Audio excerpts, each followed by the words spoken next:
Hello students, today we will see about bridge course day second standard 10 science 1 subject साठी आपण आज bridge course बघणार आहोत. सगळे अभ्यासक्रम बघणार आहोत आणि डे 2 जो आहे सायन्सचा स्टँडर्ड 10 चा त्याची एक्सरसाइजचं सोल्युशन आपण आज बघणार आहोत. तर फटाफट व्हिडिओला लाईक करा आणि व्हिडिओला सबस्क्राइब जरूर करा, कारण की आज एम करू आपण 50 लाईक्स आपल्या व्हिडिओवर झाले पाहिजे आणि फटाफट सबस्क्राइब करा. ओके, तर फर्स्ट क्वेश्चन आहे, how can you say whether an object is in motion or not. तुम्ही हे कसं सांगू शकता की ऑब्जेक्ट मोशन मध्ये आहे का नाही. तर हा इझी क्वेश्चन आहे. आन्सर आहे त्याचा, if an object is changing its place according to time then that object is said to be in motion. जर एखादा ऑब्जेक्ट टाइमच्या अकॉर्डिंग त्याची प्लेस जागा बदलत असेल तर आपण समजून जायचं तो मोशनमध्ये आहे. म्हणजे 1 सेकंद पहिले इकडे होतं, 1 सेकंद मध्ये इकडे आहे, तर आता मोशन झालेलं आहे. ओके, सेकंड क्वेश्चन आहे, find the different examples of circular motion. आपल्या डे टू डे लाईफमध्ये जो डिफरंट एक्झाम्पल्स येतात सर्क्युलर मोशनचे, त्याचे एक्झाम्पल्स काही लिहायचे आहेत. आन्सर आहे त्याचं, motion of ceiling fan circular मोशनमध्ये म्हणतो. ब्लेड्स ऑफ मिक्सरचे जे ब्लेड्स आहेत. टायर ऑफ बायसिकलचा टायर आहे. आणि ड्रिलिंग मशीन सुद्धा गोल गोल फिरते. ठीक आहे, थर्ड क्वेश्चन आपण पाहू. तर थर्ड क्वेश्चन आहे, what will be say about the motion of second hand of clock. क्लॉकचा तुम्ही सेकंड हँड पाहिला असेल आणि सेकंड हँड एक periodic motion means according to time regular त्याचा मोशन होत असेल, कुठेही त्याचा ब्रेक होणार नाही. आपण जर सायकल चालवली आणि त्याच्या मधातच ब्रेक मारला तर तो पिरियॉडिक मोशन होणार नाही. पिरियॉडिक मोशनसाठी काय लागेल आपल्याला, टाइम आणि स्पीड या दोघांची एक जॉईंट पाहिजे असते. तर second hand of clock shows a circular motion. तो सर्क्युलर मोशन मध्ये फिरतो आणि पिरियॉडिक मध्ये त्याचं मोशन होईल. क्वेश्चन फोर्थ आहे, on which Newton's law does the launching of rocket depends upon. Launching of rocket तुम्ही ऐकलं असेल आणि आपण तर एक हिशोबाने रिव्हिजनच आहे, कारण की तुम्ही आता 10th मध्ये गेले ते 9th वर बेसिस आहे.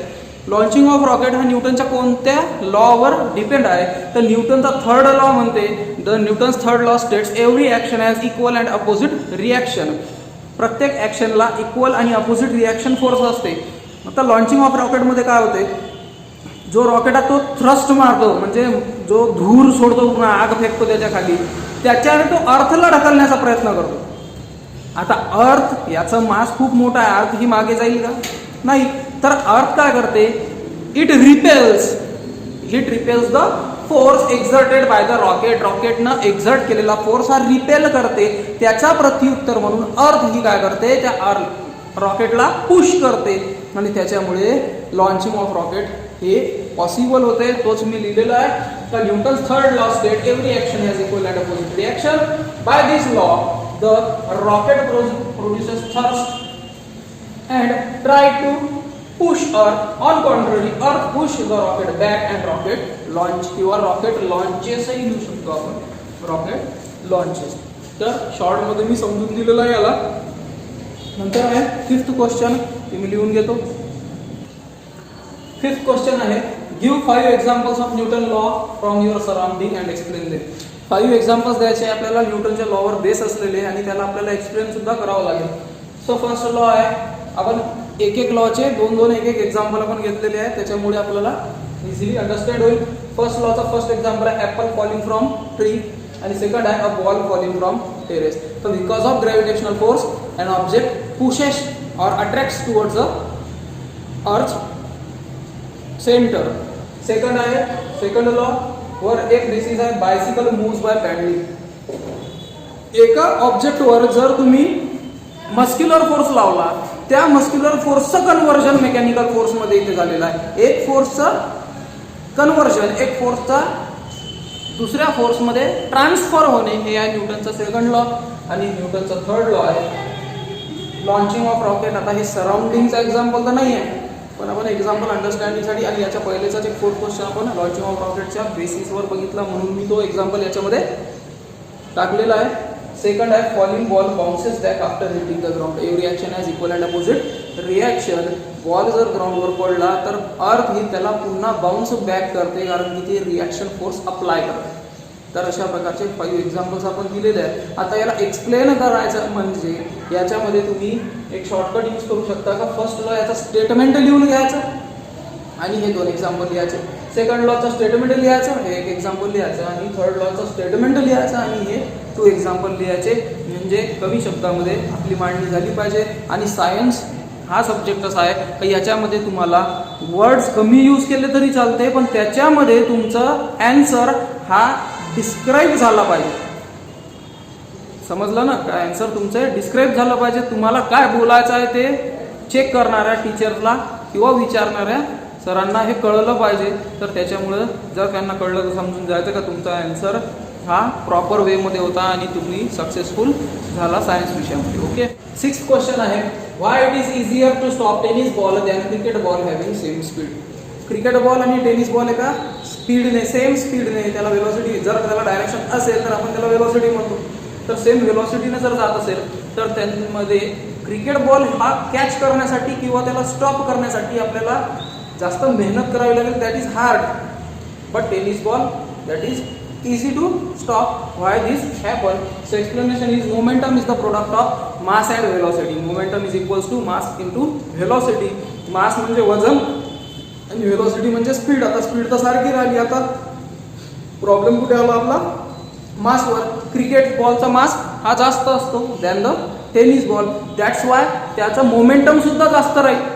आणि जास्त मोमेंटम असला तर आपल्याला त्याच्यावर फोर्स जास्त एक्झर्ट करावा लागेल, आणि जास्त फोर्स एक्झर्ट जर आपण करू तर आपल्याला ती वस्तू हार्ड जाईल.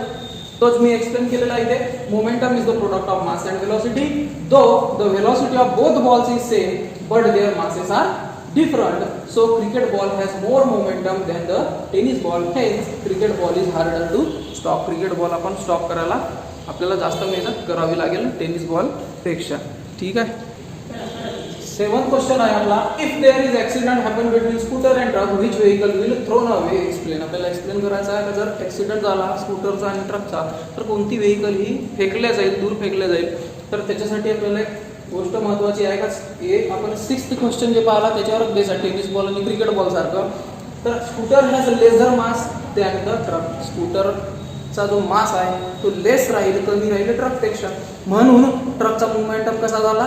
ग्रेटर झाला, कारण की speed into velocity into mass. तर momentum, so momentum of truck will be much higher than the scooter. स्कूटरपेक्षा ट्रकचा मोमेंटम हा खूप जास्त प्रमाणात राहील. Hence scooter will be thrown away because of the momentum of truck. म्हणून ट्रकच्या मोमेंटमने तो स्कूटरचा मोमेंटम फेल होऊन जाईल, कमजोर पडून जाईल आणि ट्रक त्याला इझिली थ्रो करू शकते. ओके. नंतर क्वेश्चन 8 आहे, an object moves 18 metre in 3 second. एक ऑब्जेक्ट पहिल्या 3 सेकंडमध्ये 18 मीटर गेला, नेक्स्ट 3 सेकंडमध्ये 22 मीटर गेला, अँड नेक्स्ट लास्ट 3 सेकंडमध्ये तो 14 मीटर गेला. What will be the average speed. एक ऑब्जेक्ट आहे तो 3 सेकंड्सच्या इंटरव्हलने 18, 22 आणि 14 मीटर एवढं त्याने डिस्प्लेसमेंट केलं, तर त्याची ॲव्हरेज स्पीड किती असू शकते? तर आपल्याला माहिती आहे speed is equals to distance upon time. That's why average speed is equals to total distance upon total time. आणि व्हॅल्यू जर आपण पुट केली तर आपल्याला 54/9 is equal to 6 metre per second. That will be the speed of that object. ठीक आहे. तर अशा प्रकारे हा आपला एक्झरसाइजचं सोल्युशन होतं डे 2चं. नंतर भेटू आपण डे 3 मध्ये. तोपर्यंत बाय.